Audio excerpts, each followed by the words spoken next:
Wakil Hussein Al-Haddad portant secours à une jeune victime de l'attentat contre la mosquée de Kartasaki à Kaboul le 11 octobre 2016 plus Kaboul. FP. À chaque attentat suicide perpétré contre ces religionnaires chiites à Kaboul, Wakil Hussein Al-Haddad laissait tout tomber et courait à leur rescousse, mais il a succombé dimanche à la dernière attaque en date, revendiquée par le groupe État islamique.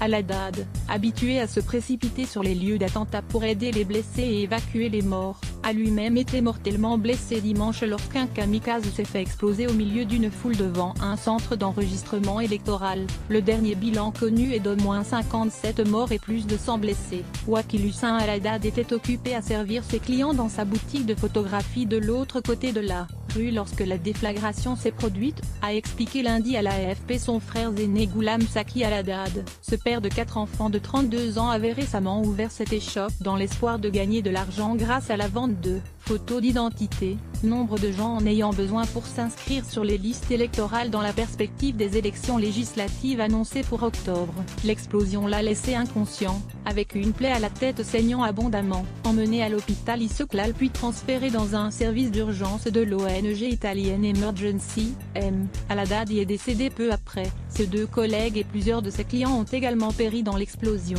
Al-Haddad, qui pratiquait aussi la lutte en compétition, était bien connu de la communauté chiite, après avoir assisté à la mort de plusieurs de ses amis lors d'un attentat à la bombe revendiqué par le visant la communauté chiite Hazara en juillet 2016, il avait fait lever de venir en aide aux futures victimes, a indiqué à l'AFP son frère cadet Ahmad Hussein Al-Haddad. Depuis lors, les fondamentalistes sunnites de l'EI ont à plusieurs reprises visé les chiites de Kaboul, tentant par là d'attiser les violences interreligieuses. À chaque attentat, Al-Haddad se précipitait pour aider, il était toujours là pour son peuple. À chaque fois qu'il y avait une attaque terroriste, il lâchait tout, et courait sur les lieux, a ajouté Ghulam Saki Al-Haddad. Il sauvait les gens, peu importe qui ils étaient. Moins admiration, d'immenses affiches montrant le visage de Haddad et celui d'autres victimes de l'attaque de dimanche sont apparues dans les rues du voisinage.